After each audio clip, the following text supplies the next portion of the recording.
let's be honest, that's what these people come out here for. They come out here to watch other people fall in the water. So they are excited because they get to laugh at somebody else's misery. Whether or not they land or make it or not, they know those people in there are cold and wet. You see some good carnage and crashes. We're switching it up from our normal format tonight because, well, we can. As journalists, we're told to lead off our shows with the best video from the day, so we begin with the end. Well, the almost end of the ski season at Big Sky Ski Resort for Pond Skiing 2009.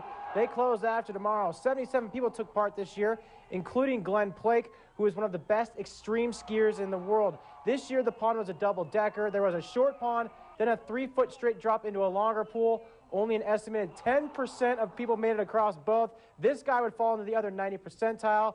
Definitely worthy of another look in slow motion. He would be okay, though, folks. But, man, that was awesome.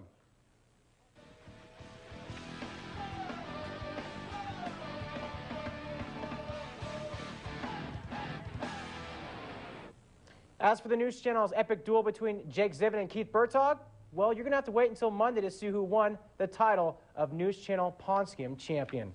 The Rocky Mountain Football League's most heated rivalry was renewed today with the Bitterroot Blaze visiting the Missoula Phoenix. Get it? Heated rivalry? Good crowd on hand for today's fiery battle. I can go all day with this. Bitterroot scored on his first possession. Justin Nixon on the draw. Gets swallowed by the Phoenix D, but Nixon finds a crease and breaks free. 19 yards to the house.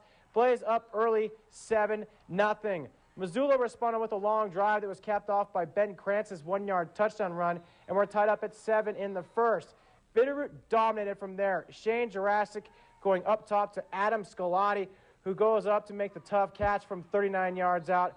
14-7 Blaze. Shane Jurassic threw for 207 yards in the first half to go along with 3 scores, and the Blaze burned the Phoenix. Man, I'm on fire tonight. 61-13.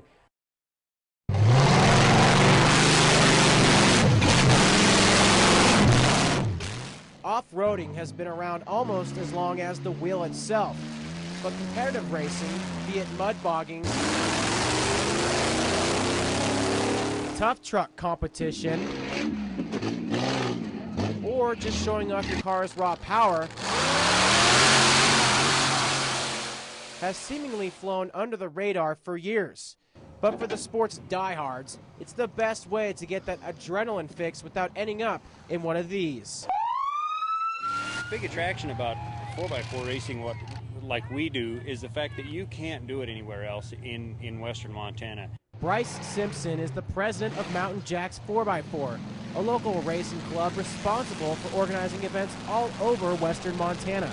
Well, I got into racing the same way most people get into racing. They have a need for speed and a need to come out and abuse equipment. This gets my heart racing, and it's exciting. It's just a feeling that you can't imagine.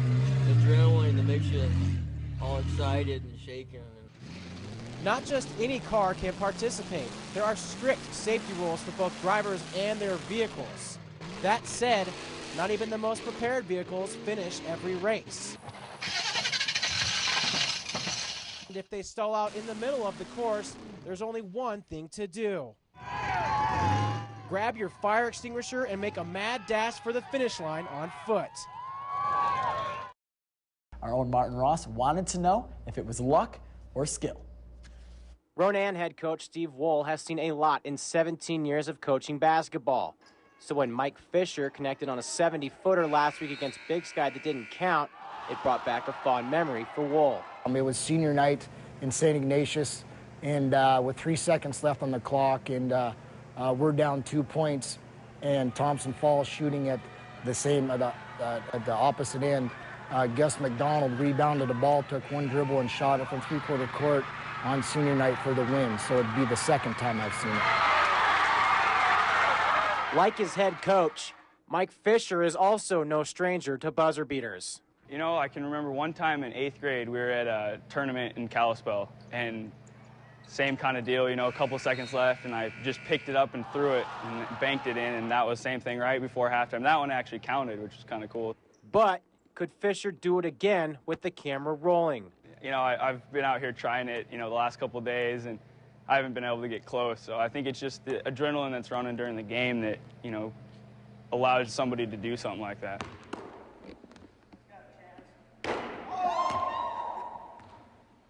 Messing around in PE, sitting there trying to throw it and haven't been able to get close. Like I said, that was a 1 in a million, and I've seen Mike and his dad play horse, and I think they practice that stuff, so it doesn't surprise me. In Ronan, Martin Ross for News Channel Sports. Pat King knows the Riverbank run better than anyone. He was at the starting line in '73 with 400 others and has been for 35 straight years. Well, the first one started out at Milltown, ran right alongside the river, and finished coming into town, so that was nice. King is one of 4 Riverbank veterans to complete all 35 races, but is the only one that has all 35 shirts to prove it. Oh, I just used some of them, and some I just stuck in the closet, and then one year they asked me if anybody had any, so I brought them out. So since then, I just sort of keep track of them and hold on to them. 1976, the centennial year, so they wanted the red, white, and blue colors on it, so the 200th anniversary of the country's independence. King says the shirts are a nice reward for completing the Riverbank, but are not the main reason why he keeps running year in and year out. I just like the interaction with the people on the course mostly, so. And I enjoy the scenery too. Some people are in there working too hard, so I try to encourage them and I help get them relaxed too and look at the course and just enjoy the whole run in the day. All the elite runners are up front, so I'm sure they're just looking at the run, but most of the people are just out there to have fun and run with one another. In Missoula, Martin Ross for the News Channel. Lex Hilliard's draft day was a bit more suspenseful. The 2008 NFL draft lasted longer than 14 hours. Hilliard waited about 13 of those before hearing his name called. It's a day Lex Hilliard has waited for all his life. Woke up kind of early this morning, about 7 o'clock. Couldn't really sleep. Couldn't, resist the temptation anymore. It's something you've been working your whole life to, get to this day. And now that the day is here, it's, kind of stressful, waiting round after round, to see what happens. So, I mean, it's fun, but at the same time, it's nerve-wracking. With friends and family by his side, Hilliard watched San Diego, a team that showed serious interest, take another running back. They got to do what they got to do, I guess. I wish I would have been the guy they selected, but, I can't control what goes on in their draft room, so I guess we'll see what happens in the later rounds. At 2:41, Hilliard got the call. Yeah, of course.